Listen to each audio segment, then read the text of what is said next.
All right, ladies and gentlemen, welcome back to Straight Talk. I'm a little bit late because I had a run-in with the law of my house. And, you can't go anything, you can't do anything or say anything contrary to the woman of the house. Running it, and I just gotta go along with it. But once again, I want to be respectful of everybody, and I want to apologize for what happened last Saturday. But it was totally out of my control. So, with that being said, we're going to do it again tonight because it seemed to be a little bit more calm. And we're going into the new year here in the Dominican Republic. And this is, let's see, Monday, Thursday, Friday, Saturday, the fourth day of Hanukkah. So, with that being said, I really wanted to try to focus in the racial animus that has been so prevalent in America against black people, not only in America, but around the world. They're going to really, really focus in on two things that and the true creator of DeFi, tokenization of the world. Hey, what's up, brother Willie Rivers? I'm getting it right, man. I'm not getting my W's and my R's all twisted up and everything. But thank you, bro, for coming on to the show, uh, hearing me out. But listen, brother Willie, tonight we're going to be talking about two things. I was really kind of in between the two, but I think we can do it within the 2 hours, the 2.5 hours that we got. I got one, two, three, four, five, six, seven, 8 videos that I've picked out that really get into uh, what we're going to be covering. And I really want to make sure that you guys are aware of what we are dealing with. We're dealing with white folks who love to lie, scheme, connive. This is all they do. This is all they do. This is all they do. They plan the Wizard of Oz game, blowing smoke up our asses, making them out to be more than what they are. They're bullshit artists. They're bullshit artists. They're bullshit artists. We've been dealing with these motherfuckers since God, since they've been here. They just got here some 4,000 years ago. And our Egyptian ancestors killed them and got them out. Our Greek and Roman ancestor killed them and got them out. And now it is necessary to kill them. If not completely, get them numbered down to nothing. And I spoken about this a while ago on Brother Muhammad's show and on my show that these people are dying. They're not supposed to be here. They're here by a freaking fucking nature. They just got here some 3,000 years ago. I'm going to give them another 1,000 years, and that's not going to be it. They are the descendants of Dravidian albino that come from Central Asia, where we put them. That's it. These people are absolutely fucking crazy. They're the antithesis of what black folks are. And like I done said many times on brother, hold on.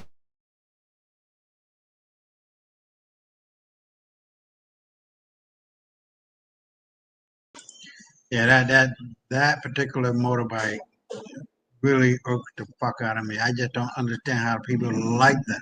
But anyway, um, where was I? I was saying that our ancestors been dealing with these people for I don't know how long, 3,000, 4,000 years. They have not changed. They will not change. They will never change. They're still the same nasty motherfucker that they were a long time ago. I'm not being dramatic. I'm not being racist. I'm not being anything. I'm telling you what these people are. They're the most backward people on the face of this planet.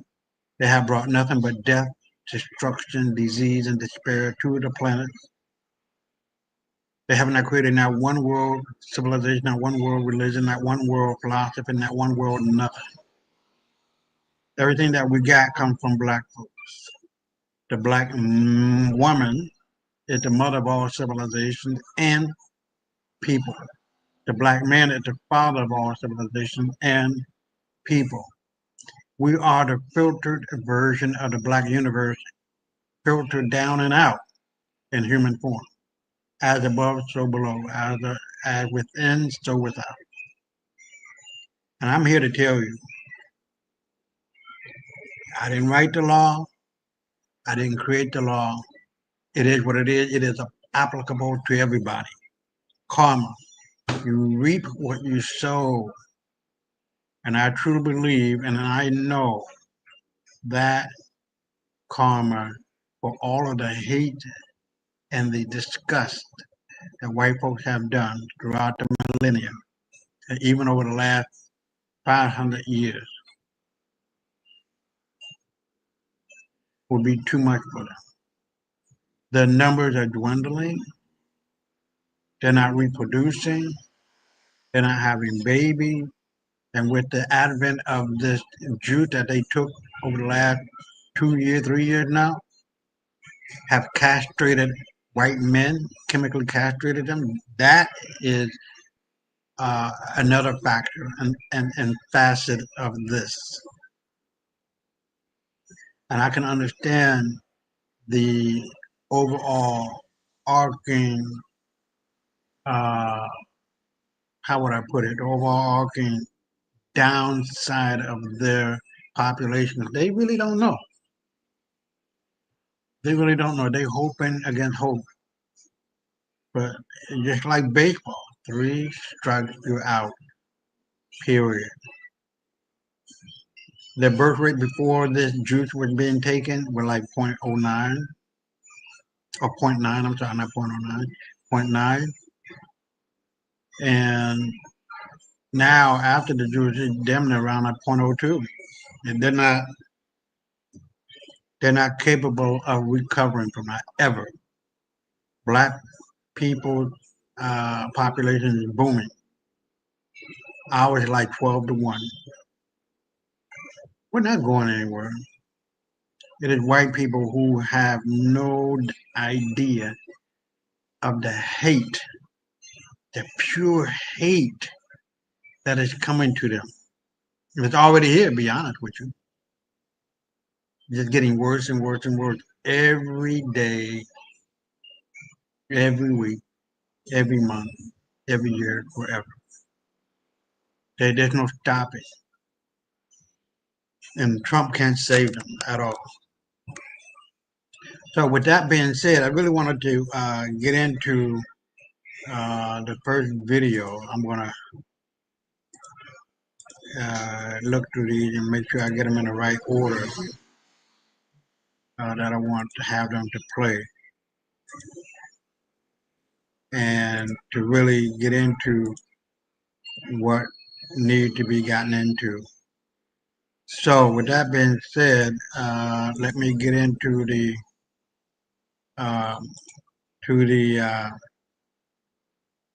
share screen, and then we'll bring that up.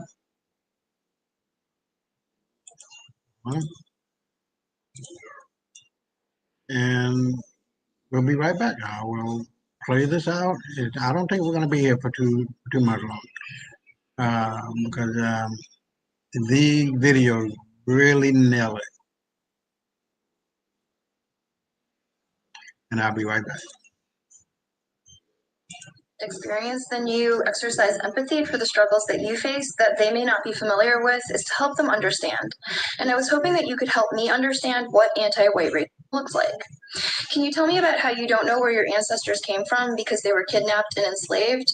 Or how you don't know what languages they spoke, what spiritual practices they had, or what traditional knowledge that should have been your birthright was lost? Not because they were allowed to and wanted to assimilate, but because their enslavers or residential schools forced them to assimilate. Can you tell me about how your ancestors had explosives tied to them while they were building the United States railroads, and then as a show of appreciation, they were excluded from society for nearly 60 years? And could you tell me about the hundreds of towns that were destroyed, like the Black towns and Chinatowns and Japan towns, all destroyed by the same demographic? Can you tell me about the children who were unalived because they whistled at a woman or because they floated in a lake a little too far past the segregation line? And can you tell me how it was for your parents and your grandparents to be United States citizens who were put in internment camps on United States soil? Can you tell me how it was for your family to live in the back of their store because people who look like you were not allowed to purchase or rent homes? And could you tell me how it was for your parents and for you to shed blood, to be treated as human, as equal, and to be allowed to simply share the same space as other people? Can you tell me about the conversations that you have to have with your children about police interactions? And could you tell me about how your mother and your sisters and your daughters are concerned about having children because of lack of equitable access to healthcare, because doctors were told that people who look like you can't feel pain? Can you tell me how it feels to know that your ancestors lived here for thousands of years, but when you try to come here, you and your children are put in cages? And can you tell me how it felt when a few years ago the president entertained having people who look like you expelled from the country again? Can you tell me what anti-white racism looks like beyond having your feelings hurt, feeling uncomfortable, and having your sense of superiority challenged?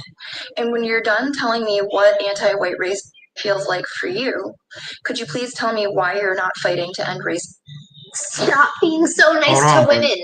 Nice will never equal turned on or attracted. For everybody.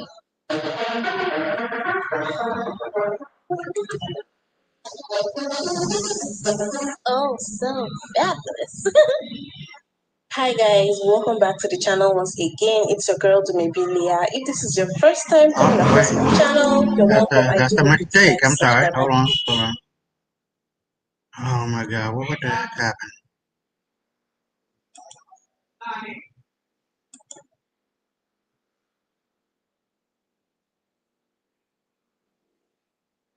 Hold on. I'll get it right back here.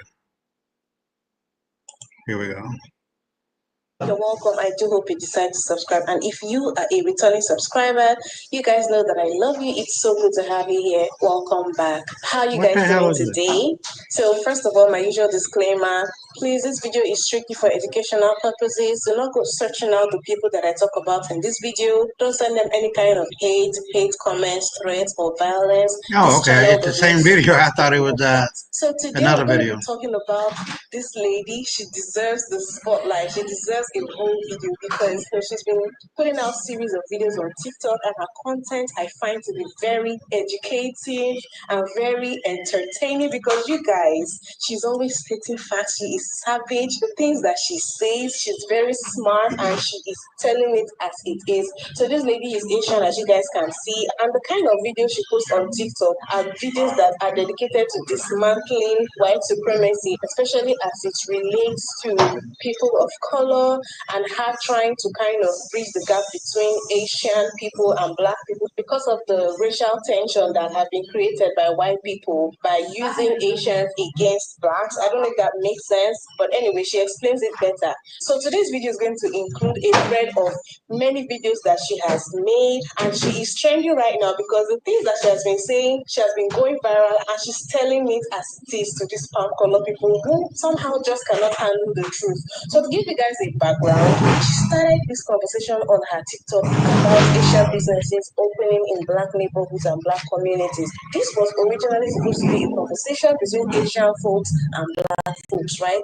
But then some of the palm colored people, in their usual fashion, inserted themselves in the conversation, dropping some comments in the comment section, expressing their displeasure towards the things that she was saying. And what I love about this lady is that she's that willing to educate, and she's that savage that she's going to pick out your comment in the comment section that you probably just left there thinking she was not going to see it, and then she will make a whole video dedicated as a reply to you to address your BS. I think I'm going to just play her videos now back to back, and you guys, in every video you can see the comment highlighted that she is replying to. So let's just get right into it.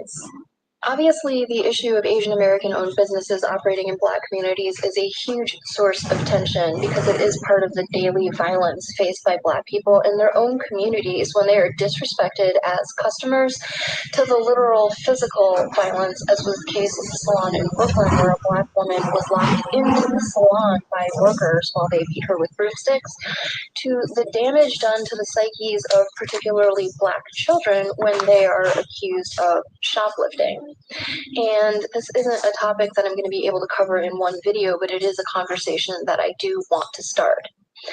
I think that if you ask some people what was the source of the tension, they'll say the LA riots and what happened in Koreatown, but you cannot mention the LA riots without recognizing the unaliving of Latasha Harlins the year before.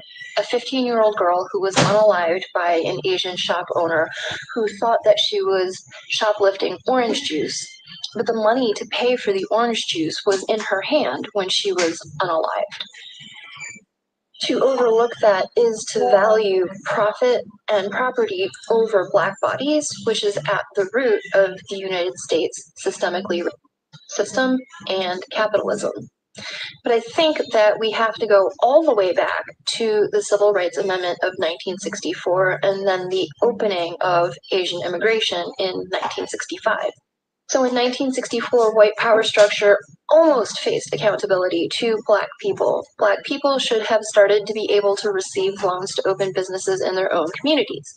But instead, in 1965, the United States opened the door to Asian immigration, and redlining meant that Asian Americans were receiving business loans, but only to open businesses in Black communities, and Black people were still not receiving loans to open businesses in their own communities.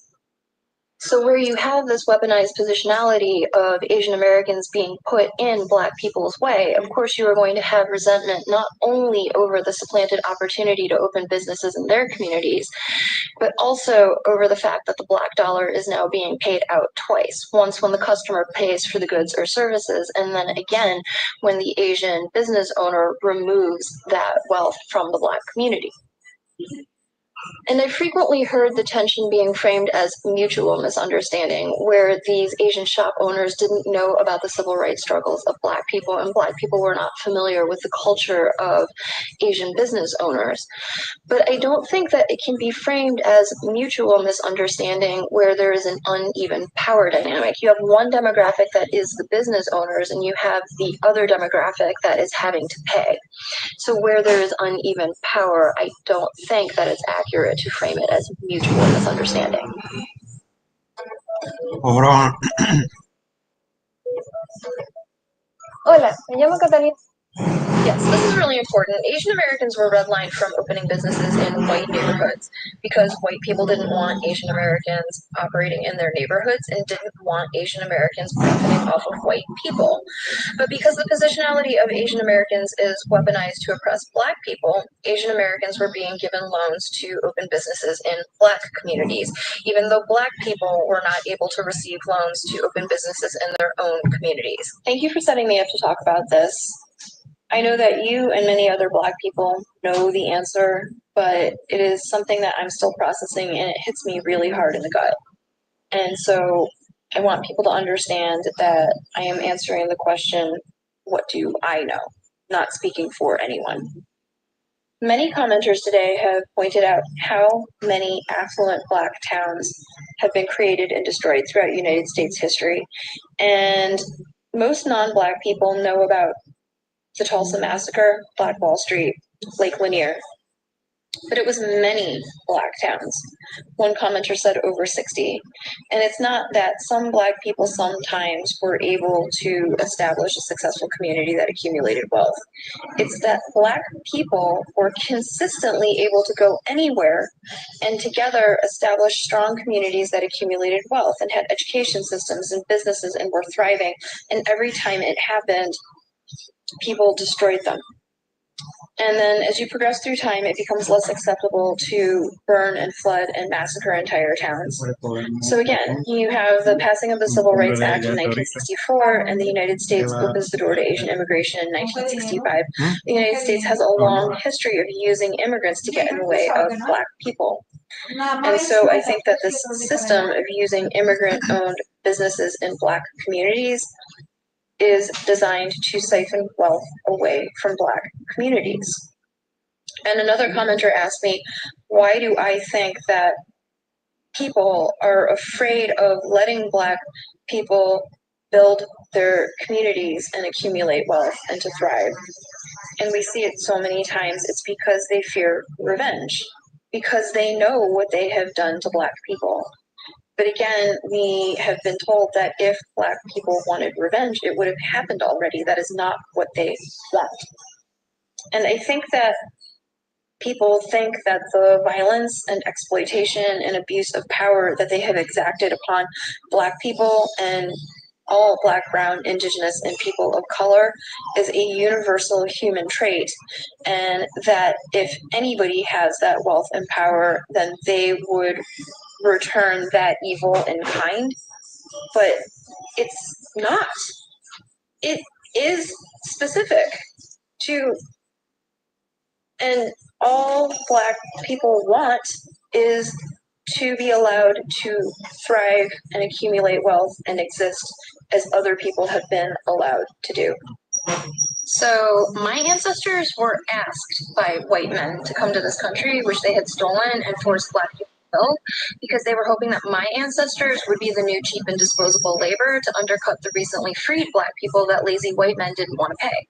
And when my ancestors wouldn't do that, they were lynched and massacred, their towns were destroyed, they were blown up while building the railroads, and ultimately they were excluded from society and the country for nearly 60 years. Then when the United States asked us to come back in the 1960s because they wanted to put us in the way of Black people again, and the United States needed to rehabilitate its reputation with Asian countries that were gaining in economic and political power, we had civil rights because of Black people. You're obviously not aware of this, but blessed is not a word that the global majority thinks of in association with Europeans. Words like plague and colonizer, maybe, but not blessed. And the cell phone in my hand came from China. So I don't know if you're referencing Steve Jobs or Martin Cooper or the Finnish inventor who created the first pocket-sized telecommunication device in 1917. And you probably don't know either because your education system has left you terribly ignorant and without the critical thinking skills necessary to effectively gather information. Now, let me stop right here. She is very good. I've seen her before. I just wanted to make sure that you guys understand it, and it's very straightforward. That white people's history books is his story, not our story, his story. And he has no story other than the culture of white supremacy and white superiority, which is an overreaction to Black oppression. Now, I've gotten a lot of reviews on my book called The White Man's Burden of Lies and Deceit 1 and 2. Book 1 deals with why do white people hate Black people so much? And the second one deals with understanding white supremacy and what it is. Once again, it is nothing but an overreaction to Black oppression. If they were superior, they wouldn't feel a need to put somebody down. Only a bully on a playground who has fear within his heart, soul, and mind has it within him or her or them to try to keep somebody else down, or are they trying to take all of what they have and add it to their pocket and leaving them with nothing? That's not a superior person. That is an inferior person. It has been played out time and time and time again across the eons of time and across the pages of history that white people are not who they say they are. And I'm going to get into that. But I want to finish this video and then we'll get right into that particular evidences that I'm going to be pointing out. And let us finish with this one. Because you believe that most great inventions can be attributed to one white person, as opposed to recognizing that the patent system is how white people colonize intellectual property. We would not have cell phones if it wasn't for the creation of the gamma electrical cell by Black inventor Henry T. Sampson. And most of our cell phones would not have microphones in them if it wasn't for the particular microphone that was created by Black inventor James Edward West. The creation of the first digital network, 1G, was launched in Japan, and then Black electrical engineer Jesse Russell pioneered the creation of 2G, which launched in Finland first. 3G launched in Japan, 4G launched in Norway, 5G launched in South Korea, and 30% of the world's cell phones are manufactured in China. Because we of the global majority recognize that collective humanity has the ingenuity and creativity of one another to thank, whereas a lot of European Americans are laboring under the delusion that the rest of us have white people to thank. And it's this narcissistic ignorance that causes people like you to do embarrassing things, like leaving comments about Europeans and cell phones on a video about systemic anti-Black racism in the United States. And while that could be written off as a comedic and senile non sequitur, we recognize it as a desperate attempt to center yourself in a conversation that has nothing to do with you. The irony being that white people like to say not all white people and they shouldn't be held accountable for the misdeeds of their ancestors, yet they want to be associated with the greatness of the things that they think they invented. Looking for a new home shouldn't be complicated. That's why we created AnyHouse, with thousands of verified listings. Oh boy. So, John Michael Kohler was an American who invented the bathtub in 1883. But let's think about this critically. Do you really think that nobody took a bath until John Michael Kohler invented the bathtub in 1883? Doesn't make a lot of sense, right? So what he was talking about is the fact that Africans introduced bathing and the concept of personal hygiene to Western Europe in order to build a healthier society during the 800-year occupation of Spain. 800-year occupation of Spain and the introduction of bathing to the heathens we call today white people. A quick note, white people didn't take a bath, obviously. And they stayed drunk 24 hours a day, 7 days a week because they were drinking alcohol. They could not drink water because they would suffer from dysentery, other cholera type situations and or illness. And the reason being was that throughout all of France, damn near, wherever they were in Europe, they were defecating and urinating on themselves and in the street. They didn't have no running water in their homes like we did, not like of today, but we had enough sense to know to get rid of our waste with running water. We took baths. They did not. Can you imagine? Can you fucking imagine the stench of these so-called white people back then? They stayed drunk to escape the stench. Even then, they didn't escape it. Hairy bodies, not washing your ass after taking a shit, pissing everywhere. I cannot even imagine the stench of that. But let's finish. I want to really get into the next one. Hold on.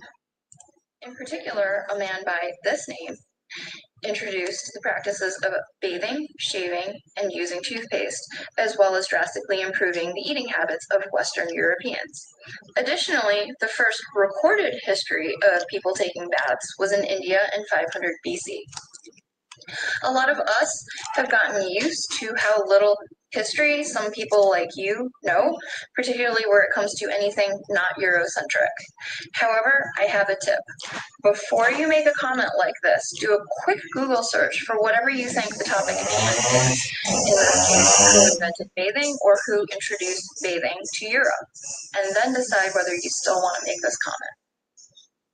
Hey, buddy, your comment needs some help because when Dr. Earl Haas patented the tampon in 1931, he got the idea from his friend. She used a sponge because before this, women around the globe had been using tampons for thousands of years. It was a medical document that described the use of papyrus tampons that came from Egypt around the 15th century BCE. And I think what you meant to say was this modernized world was made possible by labor and ideas stolen by white greedy bad men exploited for ruthless capitalism. Because you are yet another narcissist who's been indoctrinated by the education system to lack the critical thinking skills to understand that patenting does not equal invention. Patenting is the colonization of intellectual property because invention usually requires the collective efforts of a diverse group of people over time. As I tell my students when they're having difficulty learning something, try to be patient and don't be too hard on yourself. The ability to apply logical reasoning to historical fact isn't going to make sense to somebody who watches a video correcting an erroneous comment about the 1800s who responds with stay in the 21st century. But it's okay, we all have our strong suits. Being an ignorant bigot isn't mine, and intelligence isn't yours. But I'm sure there are things that you're good at that you can focus on and celebrate. And if you'd like to get better at being intelligent, again, be patient, practice every opportunity that you have, and I'm sure that you can improve. I hope that helps. Important facets of my personality include kindness and empathy and the courage to speak up against wrongdoing, which is why I spend a lot of time advocating for dismantling white culture and explaining the history of current forms of systemic oppression. And my original intent was to encourage Asian Americans to engage in anti-racist work and to unlearn anti-Black bias. But who knew? There are so many narcissistic white people who show up to center themselves in conversations that don't have to have anything to do with them unless they identify with race, white supremacy culture, and upholding forms of systemic oppression. You guys, this lady is savage. And the fact that she does it with a straight face, she has all the historical facts. She definitely does her homework. In Nigeria, we'll say she's giving it to them hot, hot.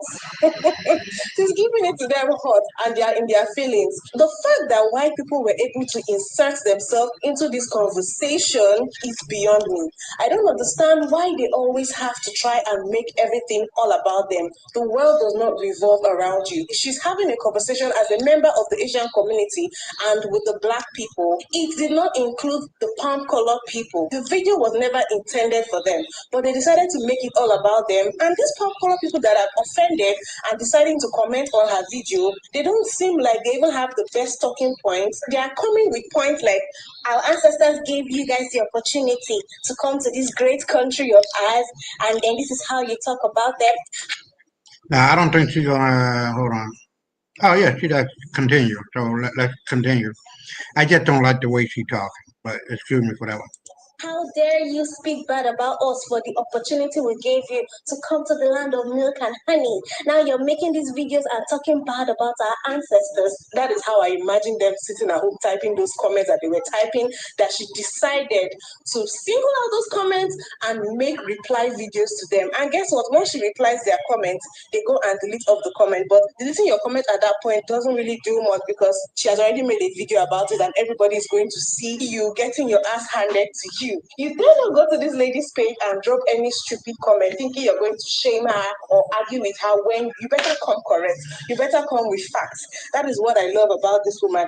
And I love to see the fact that we have people from other communities telling the truth as it is. She has no reason to come and sugarcoat it and try to make Black people, in quote, the victims, because that is what they like to tell Black people when they are complaining about how they've been treated bad and how the system is rigged to make things extra difficult for Black people. So the fact that it's coming out from someone who is not a member of the Black community, white people cannot handle it, and that is where you see them lashing out.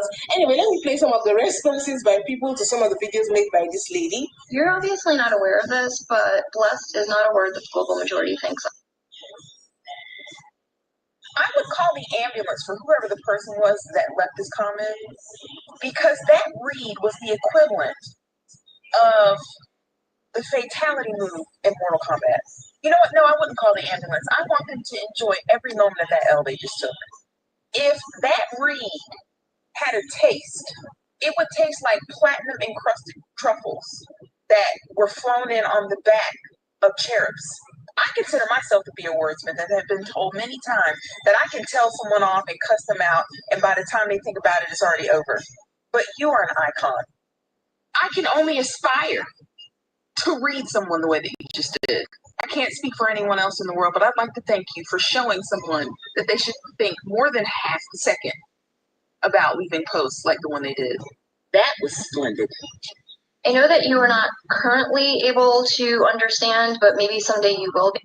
I am like so entertained by like the daisy chain of like comment not available that like goes back like a dozen times. It's just like a graveyard of vanquished posts.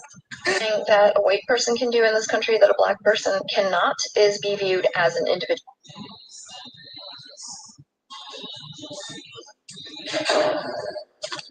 Because you fucking ate. But left is not a word that the global majority thinks of in association with Europeans. Indoor rowing Hold on. is more than just numbers. It's making friends while working out. It's a particular pleasure that I indulge in when folks who look like me and couple their appearance with ignorance and arrogance get chewed up, eaten alive, spit out, no crumbs left by people who don't look like me. And that lady with education, articulation, and all the receipts, it's the truth of the matter that makes it so pleasurable for me. And to unlearn anti-black bias.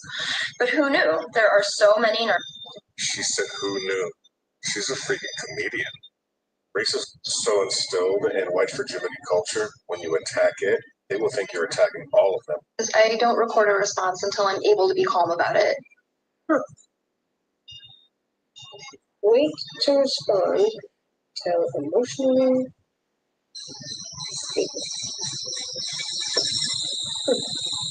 You're obviously not aware of this, but blessed is not a word that the global majority thinks. Baby, when I tell you she out here giving life lessons, and she deserves to go viral for this video. See, I've already liked this video as much as one person possibly can, so I had to stitch it again. So, all my people who following me will go over on her page and like it some more. That's just how much I like it. I'm about to start a election platform, because baby, she should be paid for the teachings that she just taught. So see, you guys, she's All right, well, I think that's it. that black people didn't. So I'm gonna get rid of this video and I'm gonna come right back. I think my brother Elias is here. No, he's not. I thought he was here. Okay. Hold on, let me stop this. So, in that quick video, about 30 minutes or so, we've heard, hey, what's up, brother Donald? You got it, man. We heard a lot of good, solid information. And that, you know, you got to get over your feelings and your emotions. You just look at the facts. I've never been, well, when I was a kid, probably, I was emotional because, you know, kids get like that. But when you are an adult, 20, 30, 40, 50, 60, 70, 80, and if you're blessed 90 or more, you stop the emotional bullshit. Feel me? Hold on. Yeah, brother Eli, come on in, man. I thought you was here already. I believe I did see you. But, so,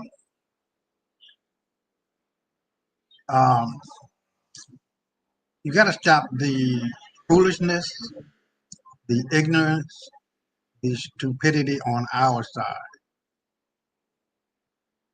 on black folks' side, because the idea, the glorification of white supremacy, they're making it look to be more than what it is all it is. Bunch of bullshit artists. They're not who they are. Now, with that being said, let me demonstrate to you. This is not something that I drew. This is not something that I found somebody else drawn. This is in the European Museum as to who these people are, were, and will forever be. Now let me go into the share screen, and I'm going to go to Brother Muhammad WhatsApp, and then I'm going to take a look at to who these people are, what these people were, and I want to. There's a little blurb that I want to read that deals with these people as they were and still are. The Wodewoos and what other word, but you're gonna hear it, and you're gonna see what these people really look like. Now, the first one, our ancestors have been warring with these devils. Now, do mean fucking devils. That's not a bad thing to say. That is not an unrighteous thing to say, because these people, as we know them to be called today, white, are the living embodiment of the 7 deadly sins: greed, gluttony, sloth, envy, pride, wrath, and lust. And our ancestors have been dealing with this shit, with these fucking shitty people since day one. It's an ongoing war. And they know this. White folks know this. This is the slaying of the Hyksos, aka invaders of the land of Kemet. This is actual history in stone and in their books they keep from us. Research Hyksos, you will see who they are, which include whites, Greeks, European. I'm talking about the Greeks and the European that came after, during the Hellenistic period and during the period of white rule in Egypt. I can't remember the name escaped me, but if anybody remembers that, put that in the comments. Arabs, and during the 22nd dynasty, 2200 fucking, is that 1,000 years or 2200 years later? But anyway, Upper and Lower Kemet, Egypt. Now you should understand why whites kill us today. Because all they do is just kill. They know it's an ongoing war. And here we are, the Wodewo. This is not a depiction, this is not a fantasy, this is what these people look like. Hairy people, smelly people, smelling like piss and shit.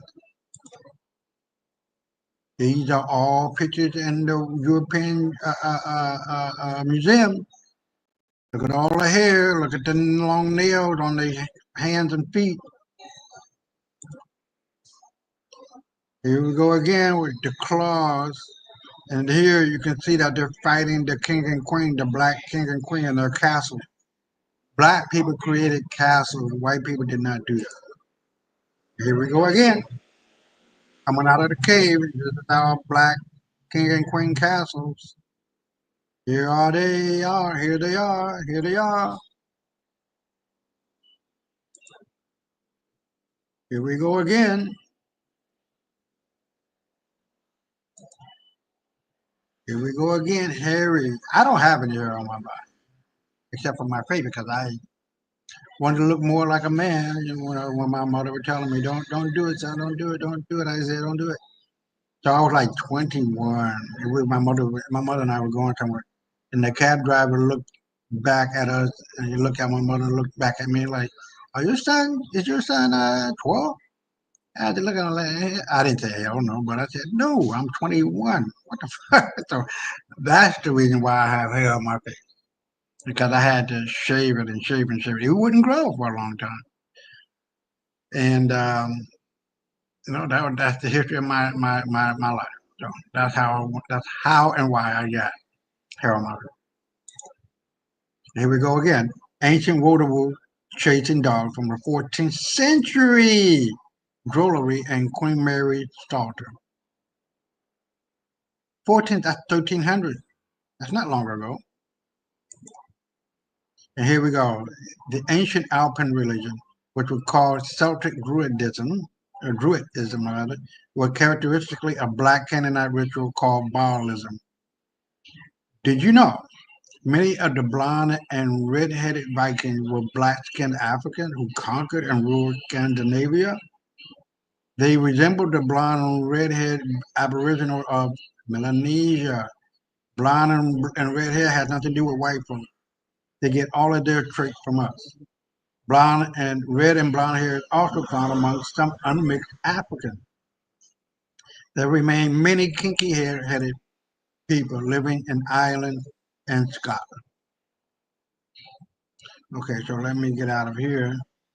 Hold on. How do I get out of- Okay. So I brought all of that up in order to get to the real. Hold on. No worries, it's happening. Get to the real deal. Now, this is on Brother Maurice's WhatsApp.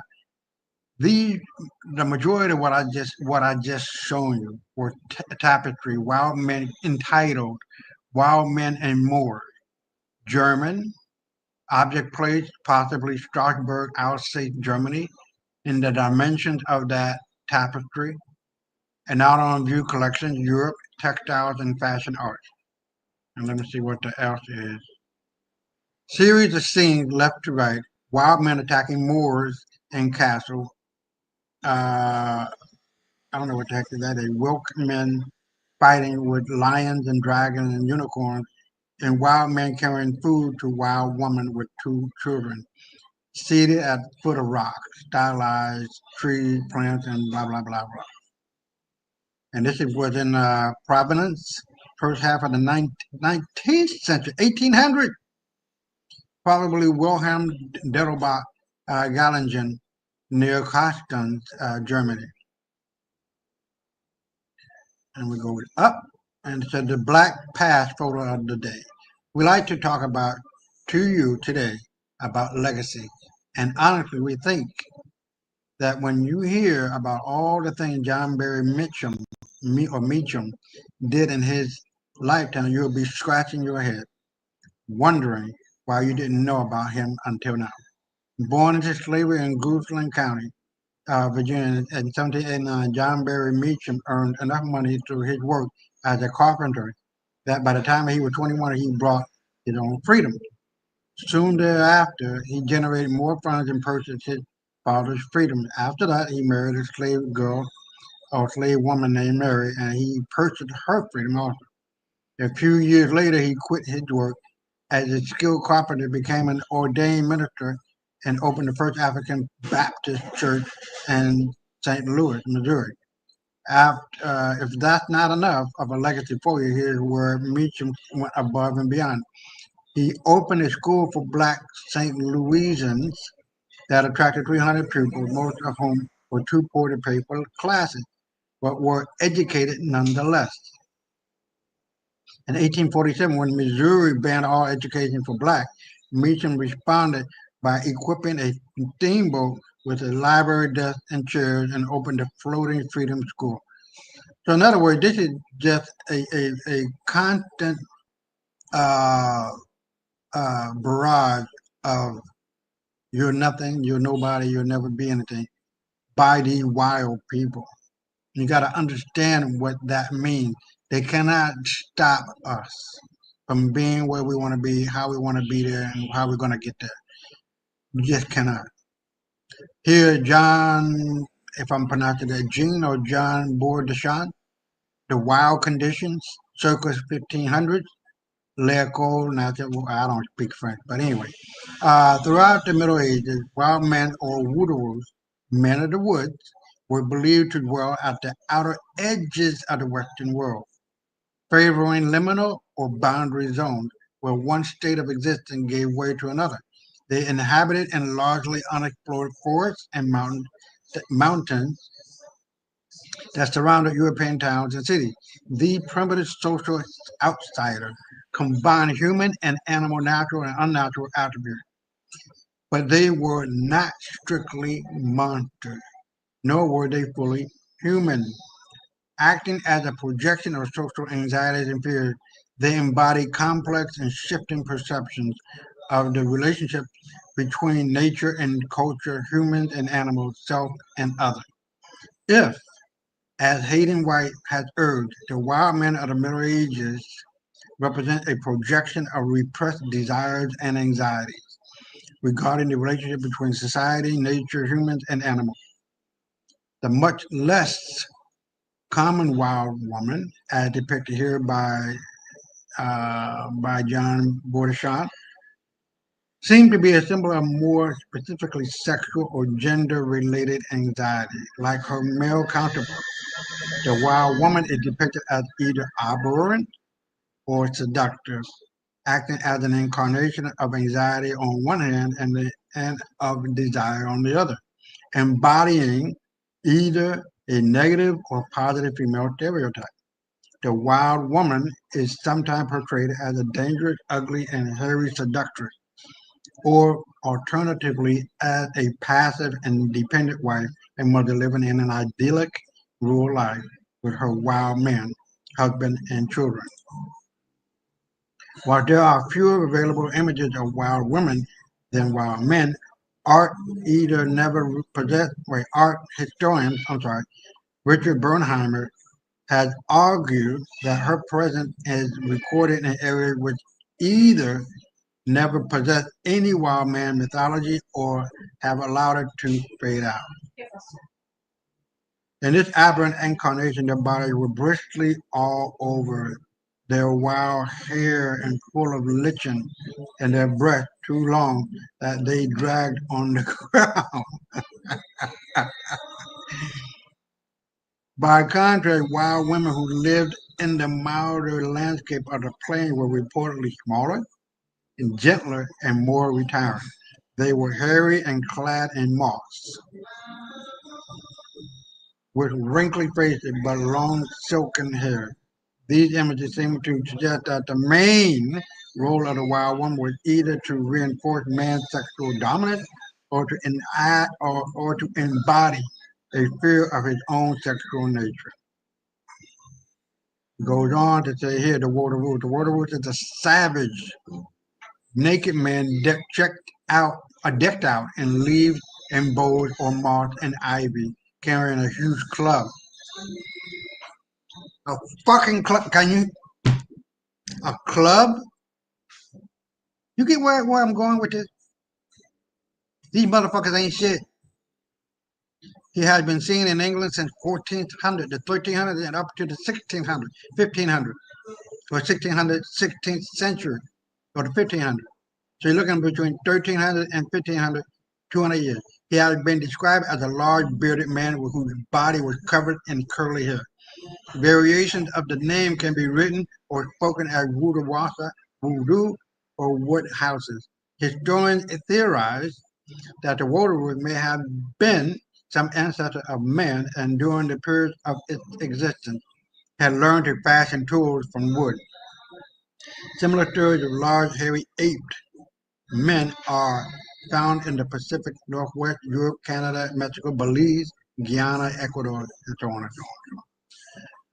Okay, created by the goddess Aru, also known as Anu, to appease the prayers of the subject of Gilgamesh, who tired of his iron hand rule, Enkidu, if I'm pronouncing that correctly, was made to match the strength of Gilgamesh and to do battle with him, although he actually became Gilgamesh's closest ally. Historian Fred Gladstone Skinner wrote that Enkidu was a valiant god of battle. Okay, whatever. But these people are not who they are. And we truly need to understand that. Caucasians openly admitted that your black race was the first origin race on this planet. Caucasians have openly admitted that your race has been on this planet for over 3 million years. There's no beginning. It's 3 trillion, 3 quadrillion. There's no end and there's no beginning to us. Okay, Caucasians openly admitted that your race has all dominant genes.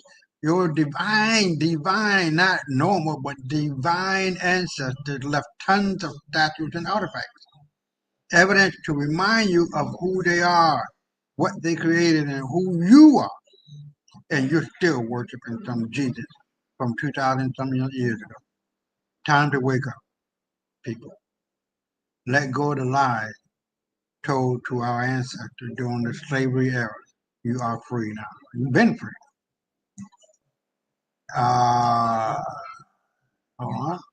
White people can never fight against white supremacy because it is a system created for their survival. Without it, they can't survive. They can't make it. They can't depend. They can't compete with us on an even level playing field. They can't.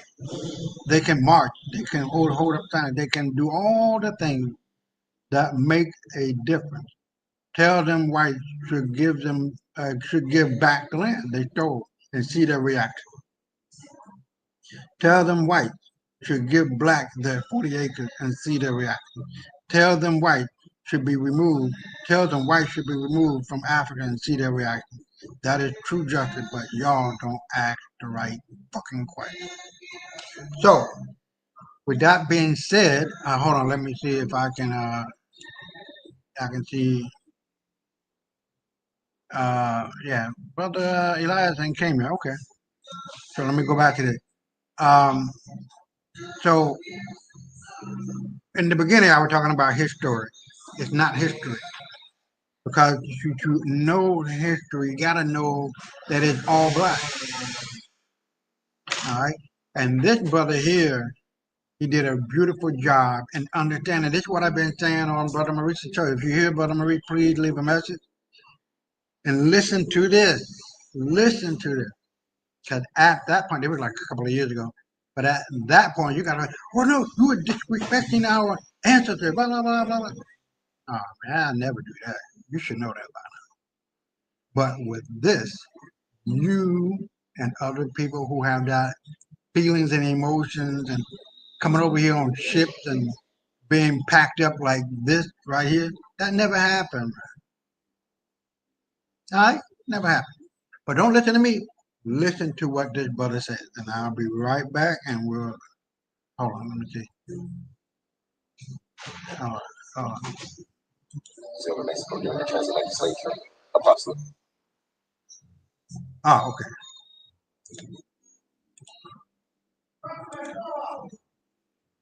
So let me, okay, I do have it on the full screen. Okay, so let me go to the video, and then I'll be right back. 4.25 million African slaves were shipped to Brazil and Mexico. How many trips were made to transport these slaves? It's estimated that around 43,700 trips were made. How long did each trip typically take? Each one-way trip took about 2 months. Can you break down the collective travel time? Consider each trip taking 2 months, but total travel time would be around 80,000 months, which is equivalent to about 6,666 years of collective time. For a round trip, each journey would be about 12,000 years. How many boats would be needed to make these trips? We assume each trip required its own boat, and approximately 40,000 boats would have been needed. How long would it take to build these boats? If it took 3 to 5 years to build a single large cargo ship, then it would have taken an incredibly long time to construct 40,000 boats. Even with an average build time of 3 years per ship, it would take 120,000 years to build them all. Even if it only took 1 year to build a ship, it would take about 40,000 years to construction. Still believe in a slave ship. Brazil and Mexico during the transatlantic slave trade. Approximately 4.25 million African slaves were shipped to Brazil and Mexico. How many trips were made to transport these slaves? It's estimated that around 43,700 trips were made. How long did each trip typically take? Each one-way trip took about 2 months. Can you break down the collective travel time for all these trips? Sure. If we consider each trip taking 2 months, the total travel time would be around 80,000 months, which is equivalent to about 6,666 years collective time. For a round trip, each journey would be about 12,000 years. How many boats would be needed to make these trips? We assume each trip required its own boat, and approximately 40,000 boats would have been needed. How long would it take to build these boats? If it took 3 to 5 years to build a single large cargo ship, then it would have taken an incredibly long time to construct 40,000 boats. Even with an average build time of 3 years per ship, it take 120,000 years to build a ball. If it only took 1 year to build a ship, it would take about 40,000 years to construction. Still believe. Now look, just that. Hold on. Hey, what's up, brother? Live. What's up, big man? How you doing today, man? You got it. Much love to you. Thank you for coming on. Yeah, no worries. Man. Yeah. Well, thank you. Okay. Okay, cool. Continue. I'll listen. Okay. So we gotta take the emotion and the feelings out of this motherfucker. We were never slaves in America. Definitely not for no fucking 400 years, because America is only 250 fucking years old. So where were we at for 400 years to be slaves? No goddamn where. Nowhere. America is 250 years old. 1776 to 1865 is only 80 years. And we weren't slaves in America. We were prisoners of war. The only people who were slaves in America were white folks. This is where you get slave from. It's the Slavic Indo-European people, better known as Slavic people or white people as we know them today. That's it. They have always been our slave, will always be our slave. This little interruption that they got going ain't shit. And we got to understand that, my people. You got to understand the game that's being played. You are getting played. You are destroyed for lack of knowledge of yourself. Fuck them. They real easy to understand. But we got to know the past, understand the present, and predict the future. You cannot just be out here, women and hen and horns, sliding from foot to foot and side to side, talking about you know what the fuck you talking about. Now the next motherfucker who gets on Brother Maurice's show, talking about we were slaves. If I were there, I would just slap the shit out you. Hopefully that would probably wake your dumb ass up. Or I can guarantee you I'm gonna cuss your ass out, because this brother just explained to you there ain't no motherfucking way we got 40,000 my goddamn ship. It would take 6,000 fucking years to build a motherfucker. And whatever other information that he threw out there. That eliminate, that destroy only where we come from, West Africa and the white man. The white man.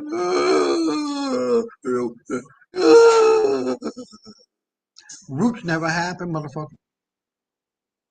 The author of the Roots, he stole that shit from an idea from a white guy who wrote the goddamn book. It was a fucking fantasy. But I say, and fuck you and your goddamn tears, bitch. Don't. Come on, Brothers Maurice's show tomorrow or whatever other time. And I'm there, I'm cussing your ass the fuck out. I'm telling you to shut the fuck up, stick a straw in your motherfucking ass, and drink the cream brown shit out that bitch. And that's all you gonna get. You don't deserve no respect because you're not respecting our ancestors. We built this motherfucker in America. King James was a black king along with King Charles and George motherfucker who created the 13 colonies, really 18. The other 5 went into Canada and created Canada.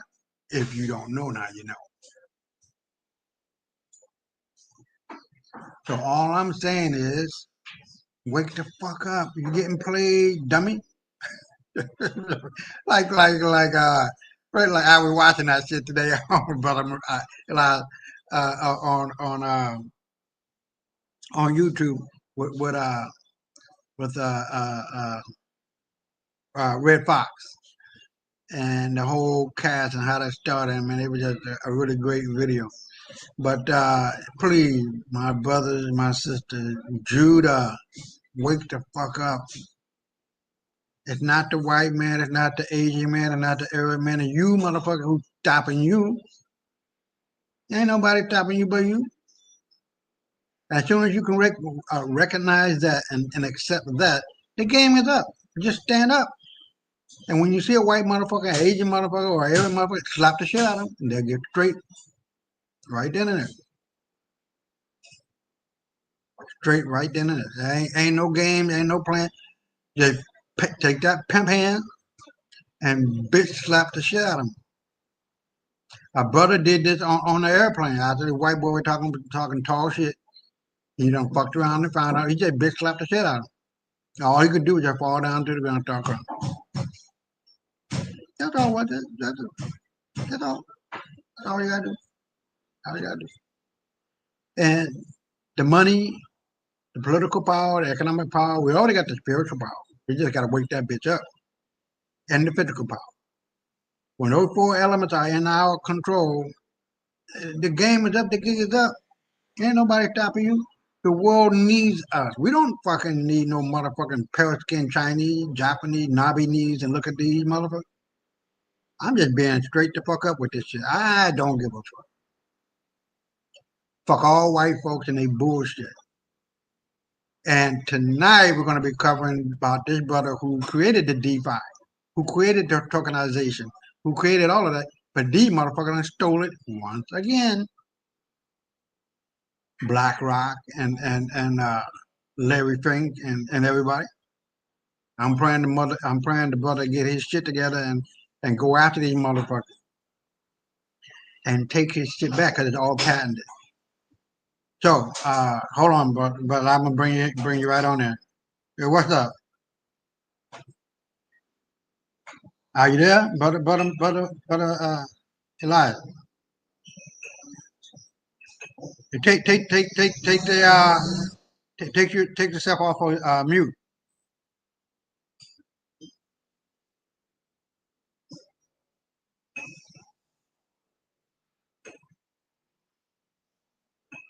All right. Well, you took yourself off the show. Take yourself off the show, killer. Well, but you'll be right back. But anyway, we have quite a few things to do. So I really wanted to get into the next video. He'll be back. So I really wanted to get into the next video so we can keep it moving and going. And hold on. So let me go to share screen. I already had it on share screen. So let me go back to that and we'll be right back after D2 play one into the other. So we will be right back.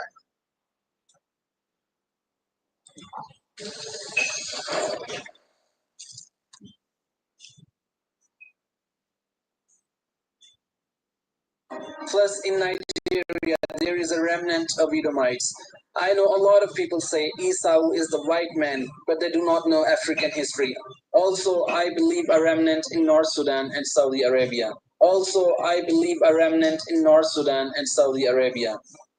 I do believe that Edo and Idoma are Bantu Hebrews, but not Israelite, but Edomite. The people of Edom currently settled in the Savannah region of Nigeria. They are not a missing race because I come from the tribe of Edom. The Edomas have a strong attachment to the Aliku spirit of the ancestors.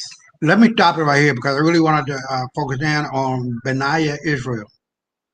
That brother got some fantastic videos. Please follow him on Rumble and on YouTube because he moved all of his stuff over to Rumble. Because I guess they might have been getting him a lot of trouble on YouTube. But the brother is out of this world. He really got some great. I really want to know how he did his videos, but he is very, very, very much in tuned to the frequency and the vibration of our ancestors. And I truly appreciate his scholarship. But let's continue. Which is believed to stand as an invisible watchdog of family and communities. Other parts of Idoma practice Central Aliku. Now note that the red pagan deity that they worship matches the description of Esau that's found in Genesis chapter 25, verse 25, which reads, "And the first came out red all over, like a hairy garment, and they called his name Esau." So, ancestral worship is an indispensable aspect of Idoma worship. The Idomas revere their ancestors.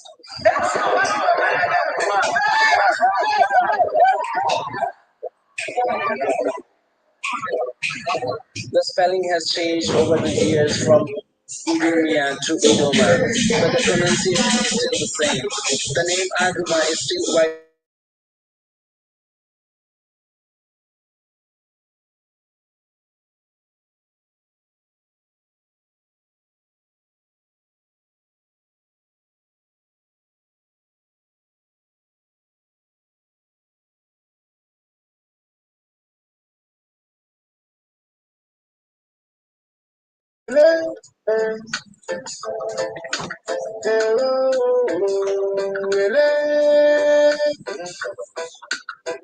Charity begin Latino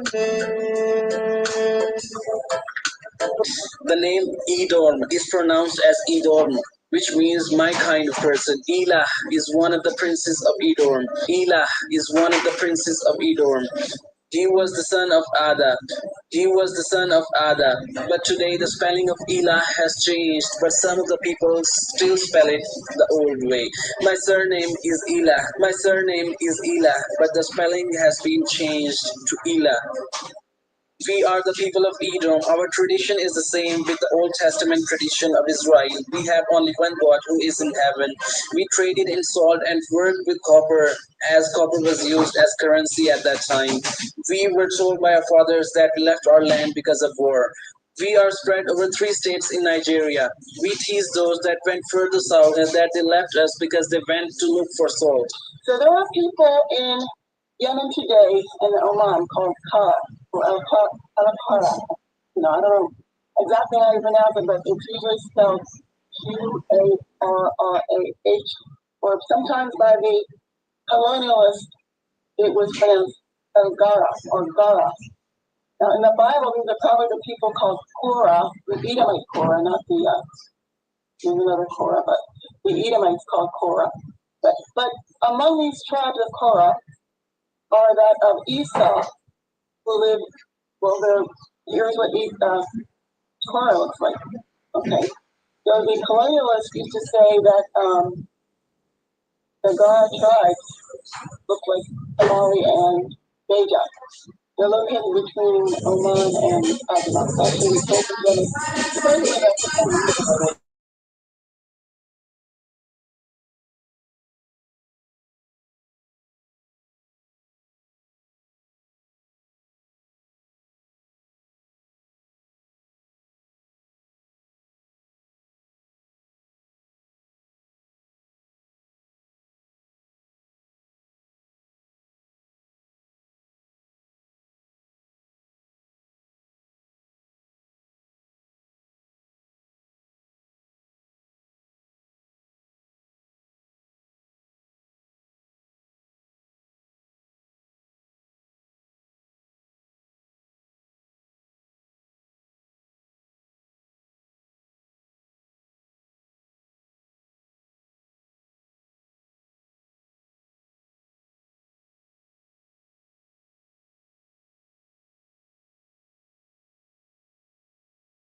information, and then you can make.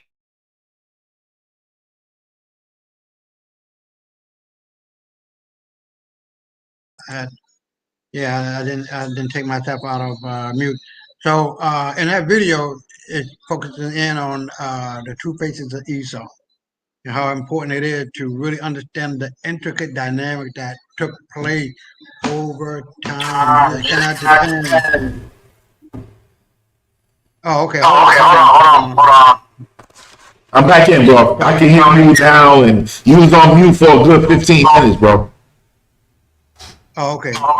So I don't know why. Oh, hold on. Yeah. For the screen. Okay, hold on. So here we go. So I want to get back to the video. No, it's still happening. Why is it happening? I didn't hear none of the video. I doubt anybody else did either. Oh, okay. What the hell is going on? Why am I getting? I don't know. I got kicked off twice, and I don't know. I didn't touch nothing or anything for it to happen. It just happened. It ain't on you. It's on me. Okay. Hold on.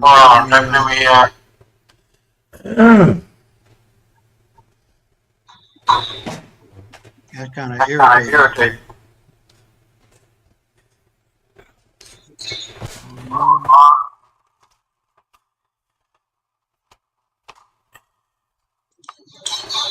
Yeah, put it up.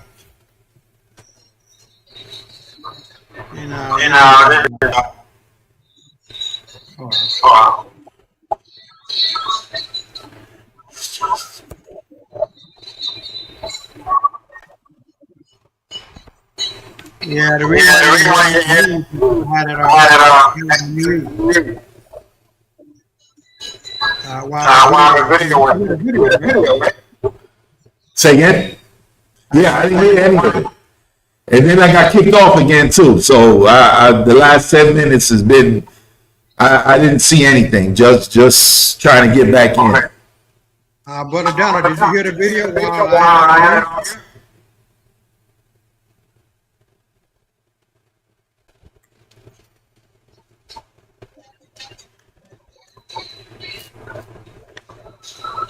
If you want, we can summarize it, and I'll tell you I give my take. I mean, unless you want to show it again. No, I want to be in your court tonight. I'm trying to figure out why the boomerang back.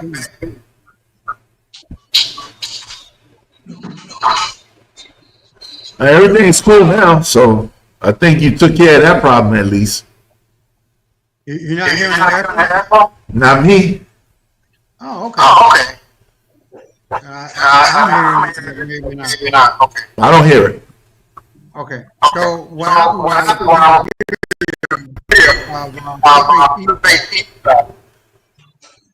and in regard to what Esau wanted, and the importance of understanding of the dynamic of history is so important. You have to take those pieces and put them together until it makes sense, and not the nonsense that white people. So if you want to talk on that, then please go ahead. Not really nothing to add. Everything you said just made sense, so I don't have nothing to add on that. Okay. And then hold on. Get back to share screen.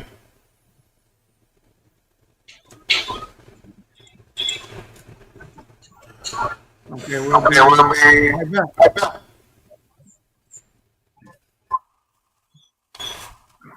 The Bible was telling that Esau, Esau see, right? The training for the Israelites. It's really chippy, bro. I don't think people hearing this. It's chippy. Esau.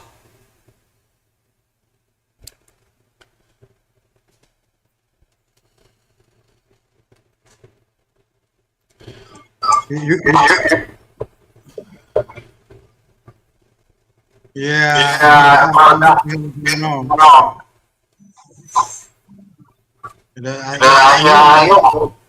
There's a echo. Yeah.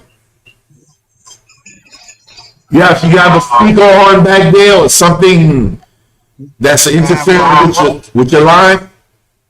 No. It's Okay. trying to figure this out. Okay.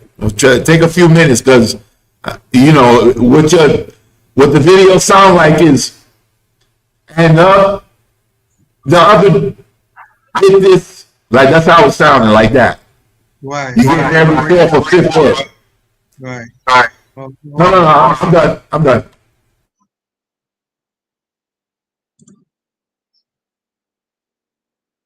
So I got it on echo cancellation and automatically adjust mic volume. Reduce mic volume not supported for background noise. Okay. In stereo, echo cancellation must be off to use stereo audio. Hold on. Can you hear me now? Is that better? You sound fine. Let's see the video. Okay, down, okay, that's better. Hold on. What the hell? What's going on? Wow. Is there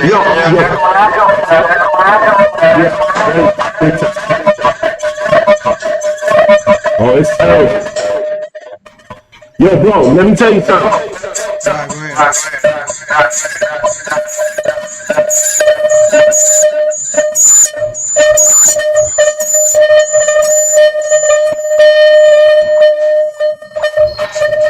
Sound like a bell. Turn that shit off. That shit is a phone. Yeah, hold on. I really think that they fucking with the people that's really like, you know, uncompromising and saying it like it need to be said right now, bro. Because this shit is over. If we got another 6 months of this shit, it's too much. That's what I believe. Is it okay now? You okay? Let's hear the video again. Okay, hold on. Okay.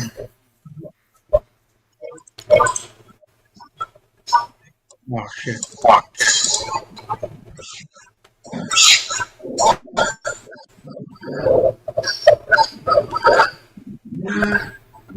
All right, better down. I don't know if you can hear It sounds horrible. It's called Jacob. Idoma, Idumea are all related words. The Greek called the inhabitants of the ancient name of Ido is Idu. Idu was a progenitor of the Ido or Idoma, hence the expression Idoma, the father of the Idoma. The royal lines of the Ido have been orally transmitted. Is that better? Got 6 sons, Anana Bugino, who begot the children of Igumali. Alinagbo, Brother Donna, is the video better?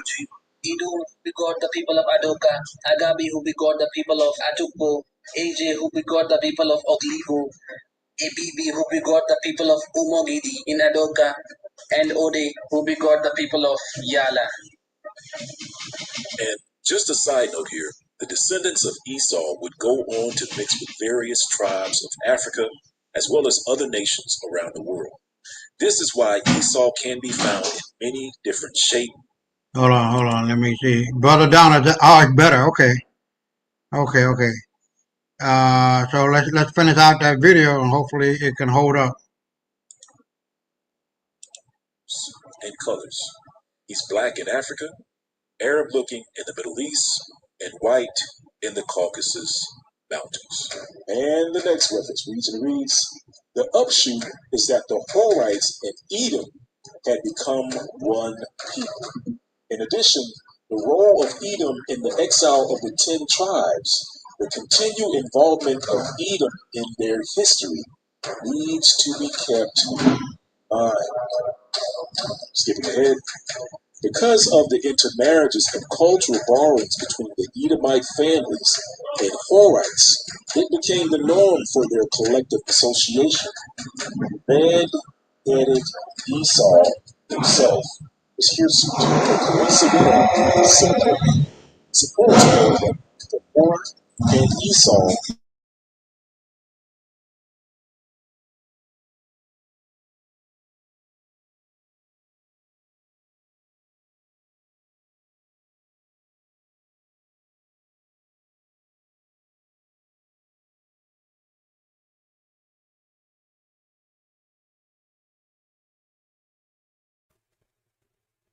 No volume again, bro.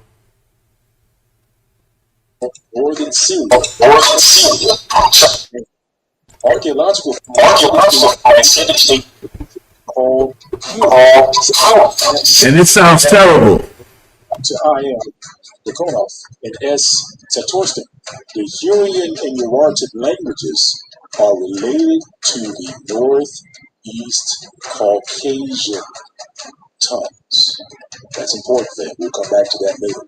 So let's keep reading. It says, the Horites in Hebrew are referred to as Horim, or in archaeological terms as Hurrians. The Bible recalls the Horites as dwelling around Mount Seir, which was to the south of Canaan. All right, fam. So in the Bible, Mount Seir is synonymous with Esau.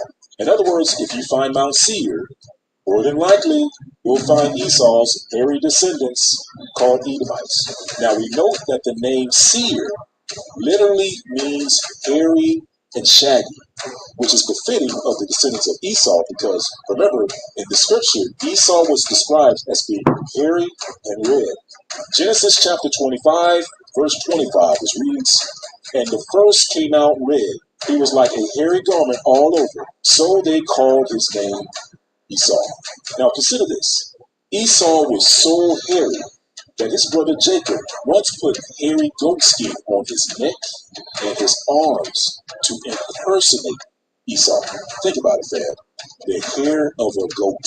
Now that's one red hairy dude living on a mountain called Hairy and Shaggy, with the people called cave dwellers on Mount Seir. Now, family, did you know that there was more on Mount Seir in the Bible, aka Hairy Mountain? In fact, there is the Mount Seir that most people are familiar with, which is located in the territory of Esau, which is also the home of the Horites.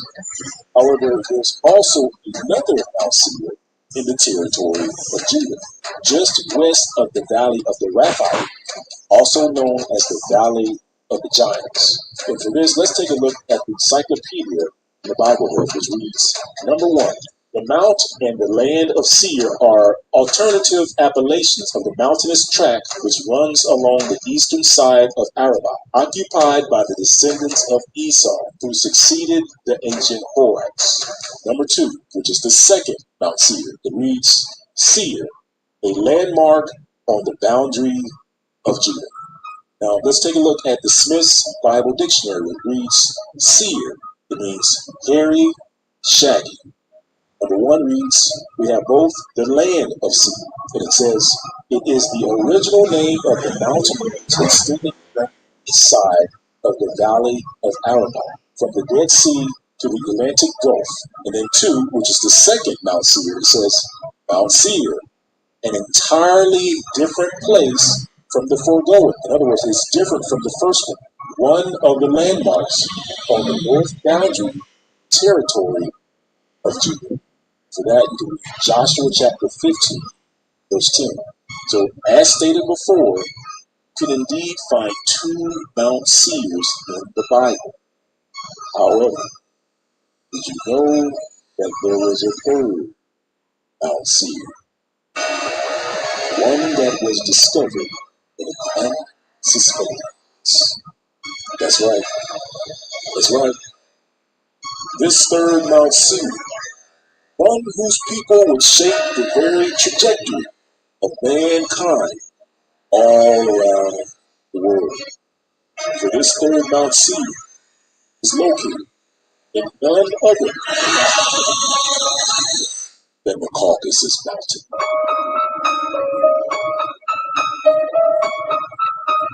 And for this, let's take a look at the Jewish Encyclopedia, and let's take a look at the definition of the word Caucasus, or Caucasian. And it reads, the exact number of Caucasian Jews is not easily determined. Some of them in southern provinces have adopted the Mohammedan religion, while others in Georgia have embraced Christianity. Let's drop down to the highlighted period. Mountain Jews of the Caucasus. Hasdai ben Isaac, in his letters to the king of the Khazars in about 960 AD, says that according to a tradition, the Khazars formerly lived in the mountains of Seir. Seir in the eastern Caucasus.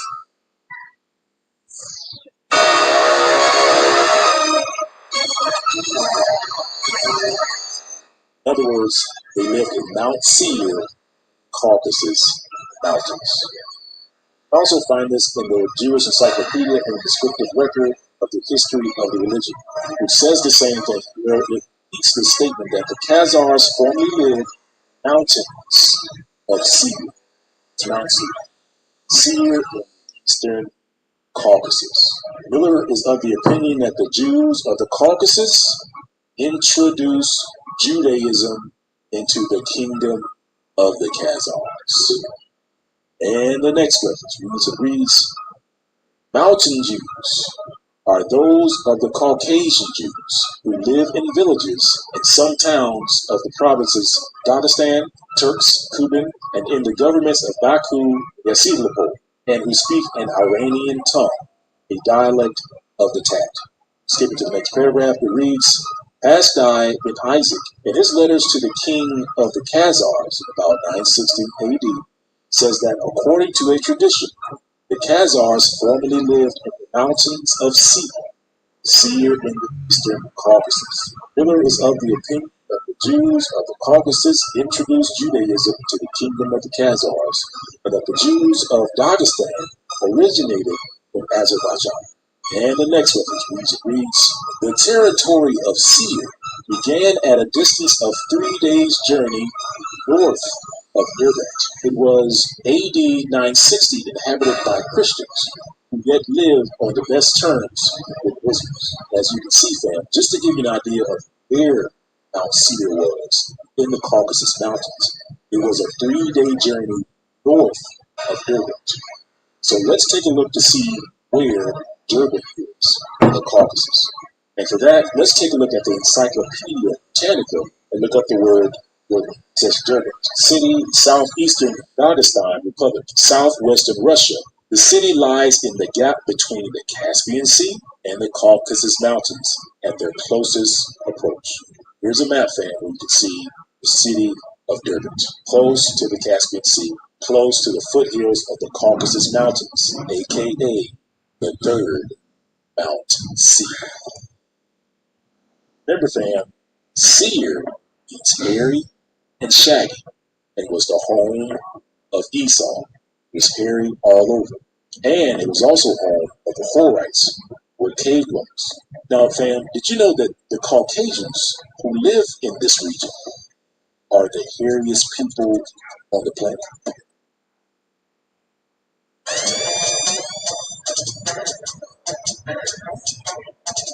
So you learn that Esau mixed with the Horites, which means cave dwellers. These Horites consisted of 2 groups, the East Horites and the West Horites. And we learned that Esau initially mixed with the East Horites in Mount Seir. We also learned that the West Horites, also called Hurrians, spoke a Caucasian language, meaning that the language of the Horites can be found in the Caucasus Mountains. And with that, Israel, stay tuned, like, subscribe, and stay blessed, and shalom. All right. Oh my God, Brother Donald, could you hear that? Could you hear it? Good, Eli. Cause if it's not being heard well, I'm gonna cut it loose. Like, you could hear it good, Brother Don?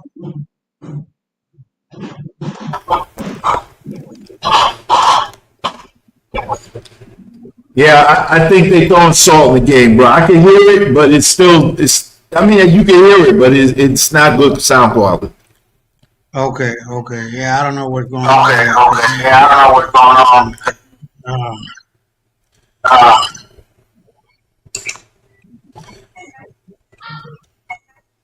I really don't want to the kind of So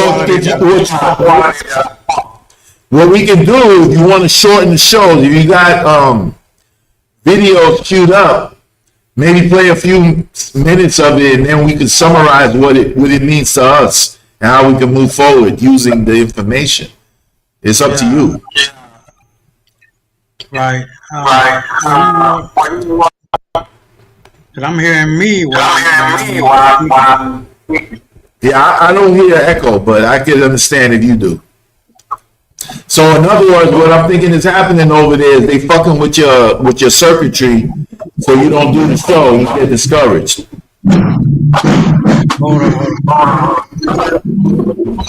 Yeah, I think them orbs is coming down from the sky over your house or some shit, bro. Probably so. And you got all kind of shit going over there. I know shit I never even heard before. Sound like Godzilla versus Megalon. Right.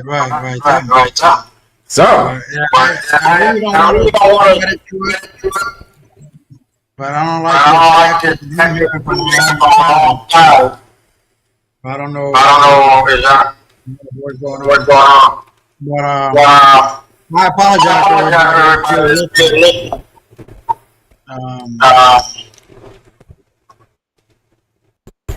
But this one, hold on. Share screen. This one is really good. The Dark Knights of Germany. And then you got this one. The Hidden Evil. And then Africa is finding a stone that emits electricity. Ain't that a bitch? And then this guy, and he's talking about how white folks are jumped out of the state. That they're finding a hard time to accept the fact that they did. And then this is the Brother Down. Tag me on under the DeFi.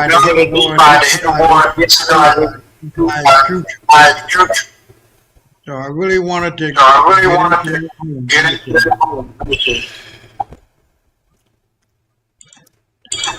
Let me copy and paste it. People can go to it and see it.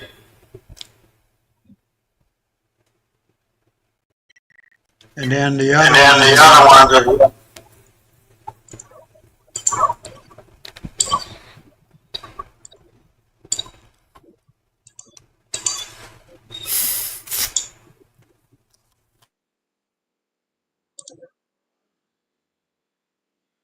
Let me bring that up. You can go right here. This is in the comments section, so people can click on it or copy and paste it and put it into the comments. And this is the other one on YouTube. Dark Knight. Okay, hold on. Let me see. 192S, so that's 190. Okay. This one is the other YouTube video. I'm gonna copy and paste that one. Hey, look like, can you hear me? Look like there's no more echo in my voice. Okay, hold on. You might be able to play it. Okay, all right, that'll work. I don't know what the hell happened, but hold on. But let me put these up, and then we'll be on our way. Hold on.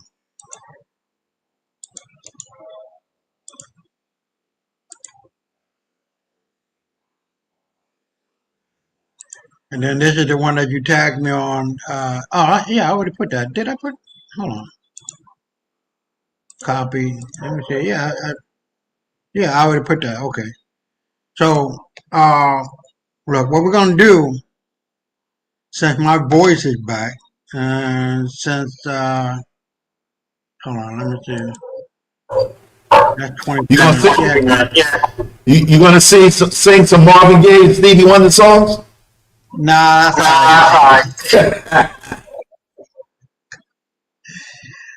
Oh man, I'm just trying to, really want to do a good job every time I'm here, but sometimes shit just don't go the way it's supposed to go, I guess. But hold on, let me see. How am I gonna shift this around?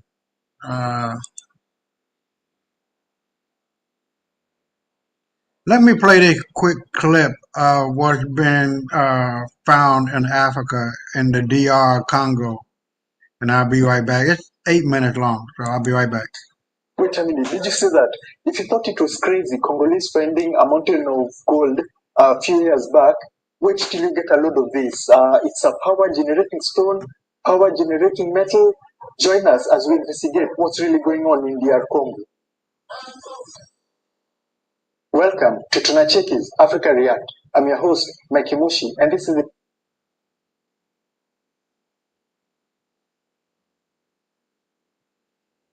the show where we go online and react to trending and viral videos concerning Africa. So recently online there's been this video of some miners in DR Congo who found these stones that produce their own electricity. So we'll watch those videos and discuss about it. We've posted a few videos about it. But before that, please make sure to like, subscribe, and hit the notification bell. It's the best way to show YouTube this is an interesting video, and it will share it to more like-minded people like you. Okay, so without further ado, let's watch the video. I'll translate it because it's in Swahili and Lingala. So I'll translate it for you guys to know what those guys are saying. And yeah, we'll discuss and try to figure out what they really found and try to investigate what this stone is. Is it a new ore? Is it something existing? Yeah, so let's watch the video.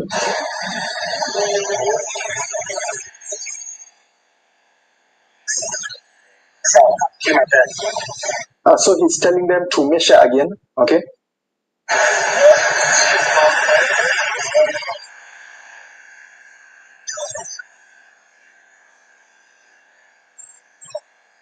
Voila. Okay.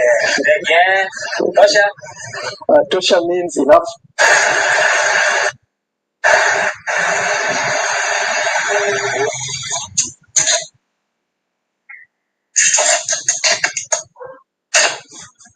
So that's the first video. So as you can see, it's a shiny kind of metal that is producing its own power. It's like a battery, but it's a stone or metal thing, right? So there's another video. Let's watch it, and then let's discuss after we've watched all the videos.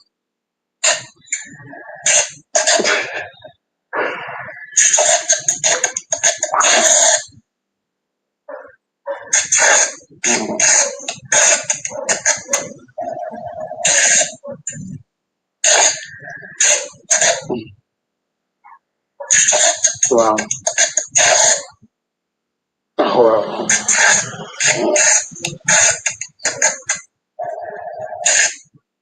Okay. So those are the two videos. Let's discuss them. So let's get to the bottom of the story. So these videos have been trending online for the past month, and Hold on. Solo necesitas el nombre y la visión de tu proyecto para dar el primer paso. So obviously in DR Congo, because they're speaking Lingala mixed with Swahili mixed with French, right? Definitely in DR Congo. And these stones are very peculiar because, as we know, lithium do not produce. They use it for making batteries. They use them for making electric cars. That's why they use them in like your mobile phones, in any electronic that you use. That's why these things are super valuable, right? But those things do not contain their own power, do not produce their own power, right? So we ask the smartest entity being available right now, ChatGPT, and ChatGPT told us currently there's no metal or ore that produces its own power, right? All of them are just good conductors. And in this video, we're actually seeing these rocks, these stones, these metal pieces producing their own power, right? So people are calling them power generated stones, like electricity producing stones, electricity producing metals, and we really don't know what it is unless it's some kind of trickery that we've not yet figured out how they're doing it, right? Because for the first video, as you can see, there's nothing, like it's super clear that he's holding a piece of rock, he's measuring it from both sides, just using like a bulb with a wire with a bulb, and it's producing its own charge, right? It's like that piece of ore is like a battery. For the second video that it's kind of producing like a lot of power, the guy even wearing a glove, that's very hard to determine because the video is framed in a way that you cannot see if the end of that rock is connected to a piece of like a cable that's actually conducting the power through the rock. So for that one, it's a bit iffy. But for the first one, please, if you guys know how they did it or what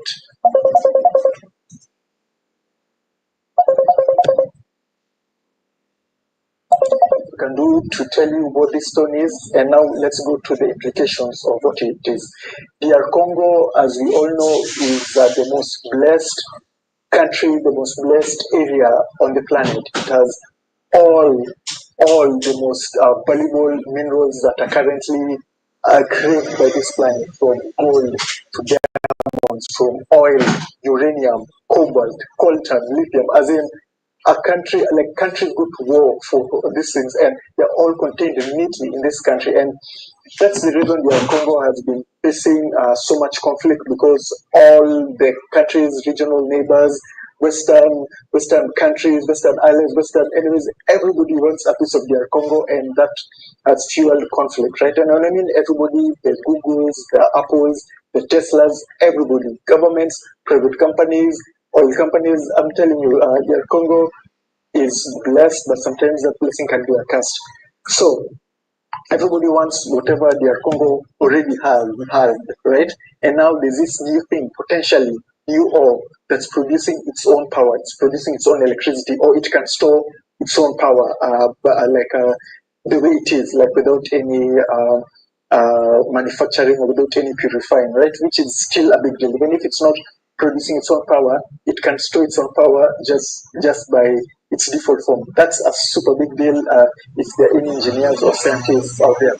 So I am genuinely curious to know you guys' ideas or suggestion of what this new ore is, or if it's just lithium, or if it's just coltan, or if it's just cobalt or copper or nickel. They've done some trickery in it.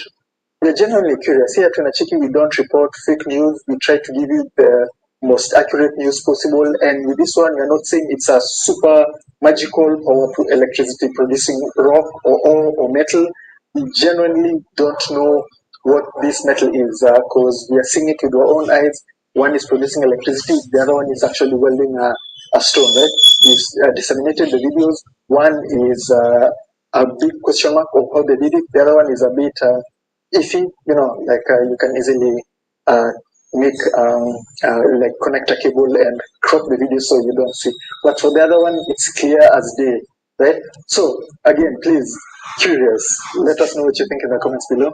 So this has been the episode for African React. We really appreciate you guys watching this video, supporting us. We only make sure always remember Africa. Watching. Wow. Right before the toward the end, it got totally sucky again, bro. Oh wow. I mean, we heard the gist of it, so we know what it was about, but the last minute and a half was probably like before I came off the second time. Well,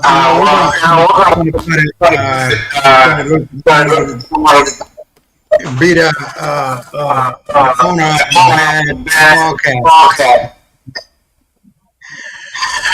So, wow. I don't know what happened,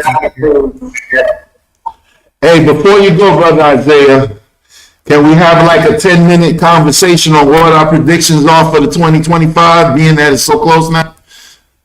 Yeah, go ahead. I said this at the end of last year on a show, another show that I'm on called Throw Black Talk. It comes on Thursdays, 8 to 10 Eastern. Okay. I said last year, right before on our last show, which was probably the last week of December, I said that we need to look out for celebrity news or influencers so that we don't say all celebrities and the celestial. And I was right. And I said it before January, so it was way before Cat Williams' Club Shay Shay interview. We now see, you know, even though Jay-Z hasn't been indicted yet, he's in the room. So between him and Diddy, that would be astronomically in the realm of possibility for him to be indicted soon. As far as the celestial is concerned, we see that those orbs that started out in Jersey are now all over the world. I saw a map a few days ago. Should have took it down, but I didn't. Showing where most of these alien ships are showing up, and for the most part, it's where non-black people are. So again, huh? No, I was going to say, yeah, only white folks are seeing it. Yeah, pretty much. It's in China, Japan as well. So that's why I didn't say white. But, you know, for the most part, like you just said, brother, all over Europe, all over America, and maybe a whole bunch of Asia where the people are fundamentally white if they're not actually white. But that's neither here nor there because their skin is still white, and if they reproduce with one of them 2 generations down, you wouldn't know the difference. Okay, point being in all this is that I don't think at writ large, except for if you're being a karmic or a fucked up person, if you're black and you just middle of the road, forget about talking about the stuff we talking about. As long as you're not trying to harm nobody purposely with intent that never did nothing to you, you ain't got nothing to worry about. All these other people who have made deals to snake us and keep us in this oppressive state that we're still in at this very moment, December 28th, 2024, you ain't got nothing to worry about. So just keep doing what you're doing. Be productive. Help as many people as you can and respect one another. Is that too hard to ask? And with that, I yield to you, brother. All right. Well, again, I'd like to apologize. Nick, I don't know what the hell is going on, but we'll be back next week, and we're going to cover the Dark Nights of Germany, Israel Escape, and the other 4 things that I got up on here. So it'll be a short show next week, unless I come up with some more information. But like we always say, stay black 24/7, 365. And we'll see you next week. Thank you, brother, for being on tonight. Yes, man. All right, peace out. No worries, big brother. See you next week, man. All right, Ben. All right, peace. Stay black. Now I'm gonna jump in a bag of flour. You got it.